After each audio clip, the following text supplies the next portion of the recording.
This is the 2026 Subaru Outback. Now in its 7th generation, the powertrain and the platform are pretty much the same as before, but everything else is completely different.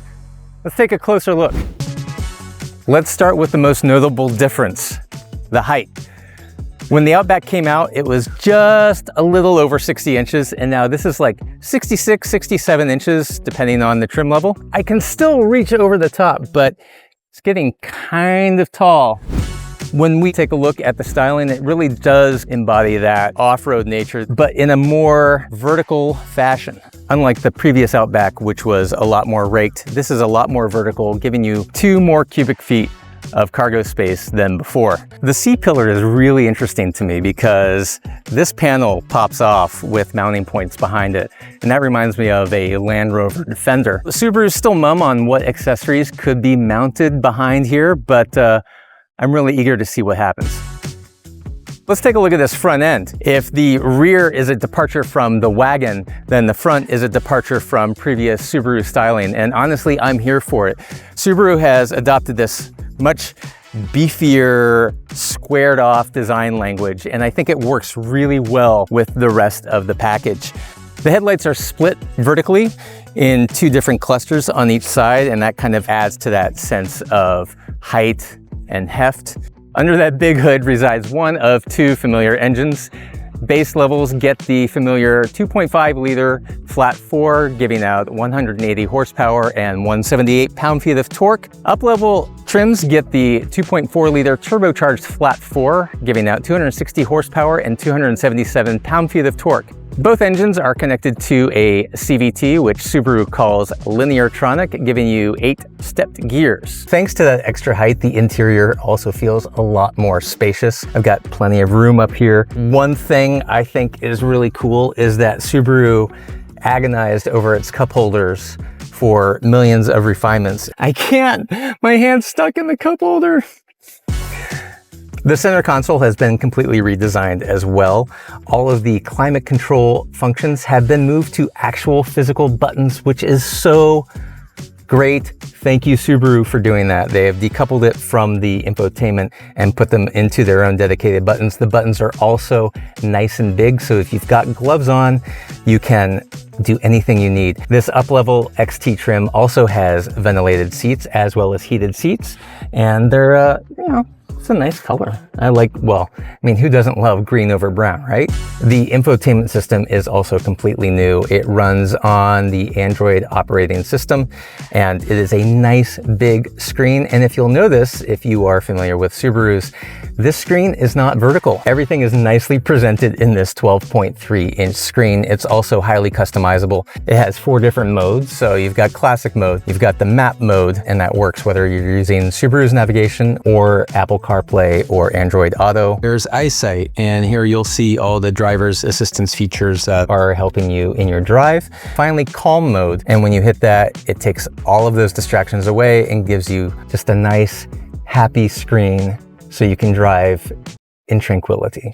The height really helps back here too. I've got a ton of headroom, even with the sunroof, and legroom with my seat positioned as the driver. This could be a great road trip car. I've got heated seats back here and 2 USB charging ports, one USB-C and one USB-A. The real action happens out back.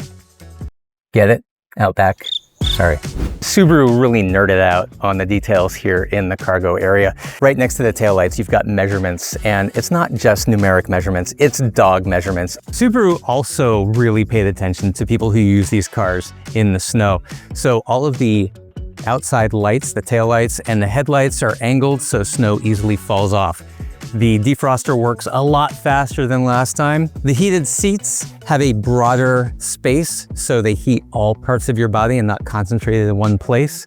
And then in the front, the cowl below the wipers is sealed so snow doesn't get into the engine bay. And there are also some Easter eggs right underneath the spoiler. Once you're done spotting all of the Easter eggs, the real magic comes in the tonneau cover. In most cars, it's just retractable or it pulls out and it's made of a rigid material, but this is made from recycled material and it's super flexible, it's washable, and it is highly configurable.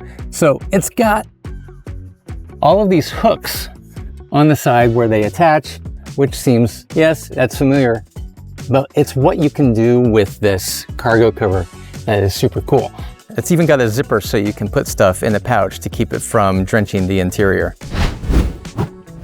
If I have a box or something that I just need to shove in there and I don't want to undo the different hooks, I just hit it and boom, magnets. If you need even more off-road capability, there's the Outback Wilderness. It's a little bit different from the rest of the Outbacks, starting with the Subaru logo spelled out in the grille. You've also got the copper accents all over. Everywhere you go, you'll find some copper accents here on the Wilderness. It also comes standard with 17-inch wheels in a matte black with new Bridgestone Dueler AT tires. You've got a 9.5-inch ground clearance. The Wilderness also has better approach, breakover, and departure angles. Got some more copper accents up here, just in case that you forgot. And in the back, you've got backup lights that are ringed in the same copper accents. The Wilderness can also tow 3,500 pounds. And unlike last year, this one has a panel that you can remove so you can install the tow hitch without cutting into the bumper. Also standard are 7-pin and 4-pin connections. The Wilderness also has these two matte black panels on the back of the hatch so you can lower your skis or your poles or whatever you want to lean against the car without scratching the paint. Oh, I'm sorry, there's one more copper accent, and that's the Subaru Wilderness logo on the C-pillar.